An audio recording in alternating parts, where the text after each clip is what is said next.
Sa opisina ni Mr. Producer, nakatakdang mag-pitch ngayong araw sina Picture 1 at Picture 2 para sa kanilang passion project. Okay, sige. Sino mauna? Bago ang lahat, sino muna makapagbigay ng kahalagahan ng structure? Gusto ko makita ko yun sa mga gawa nyo, sa i-represent nyo ha. Confident si Picture 1. Mukhang alam niya ang kahalagahan ng theories of structure. I think, sir, a good story will naturally find its structure. Like parang letting it flow and evolve organically, di ba?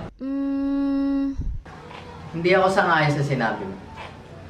Alam naman natin na lahat ng structure ay backbone ng isang successful film. Kung walang structure, kahit maganda yung kwento, may tendency to na mag-fall apart or hindi pumatok sa masa or sa mga manonood. Supalpal si Picture 1. You're correct. With clear structure, hindi kayo maliligaw as a screenwriter. Hindi lang ang screenwriter, pati ang buong production team habang gumagawa kayo ng isang film. Okay, let's go back to business. So, sino mauna sa inyong dalawang mag-pitch?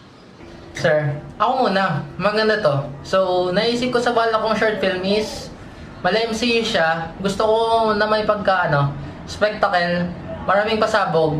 Story siya ng hero versus villain at ipapakita ko sa short film na yon is maraming challenges and obstacle na kailangan harapin ng bida at kung paano niya to ma-overcome. Inspired to, sir, sa narrative structure ni Vladimir Propp na mala fairy tale yung storytelling. Wow, Vladimir Propp. I like the idea. So, pero I'll reserve some more moments later after the next feature. So, ikaw naman, second feature. Okay, sir. Good afternoon. I will be pitching my story entitled Pitch Scenario. Huh? So, to begin with, ang kwento nitong short film ko is very basic. Suspense/thriller siya. It's a story about two aspiring filmmakers pitching their passion film projects to the producer. Ang setting is, ayon, sa opisina ng producer. Gagamit ako dito ng narration to drive the story and ilahad yung state of mind ng mga characters. Bale, ang characters is tatlo, the producer and the two pictures. Si Picture 1, yung kwento niya about sa hero versus villain. Spectacle daw, akala mo madaming budget. Si Picture 2, yung goal niya, ang problematic. Yung attributes niya as a character is driven by obsession sa paggawa ng film. Gusto niya, sa kanya yung ma-approve na story. Kapag hindi, gagawa siya ng masama. Yun yung focus ng character niya. Ano nang nangyayari? It's getting meta na. Okay, thank you sa mga nag-present sa time nyo. Ang thoughts ko muna, unahin ko na picture number 1. So sabi mo nga na gusto mo ng spectacle sa short film mo. So I think mas mag-resonate siya sa mga mainstream audience natin. Maraming mahilig sa ganyang story of heroism and yung journey of overcoming the adversities.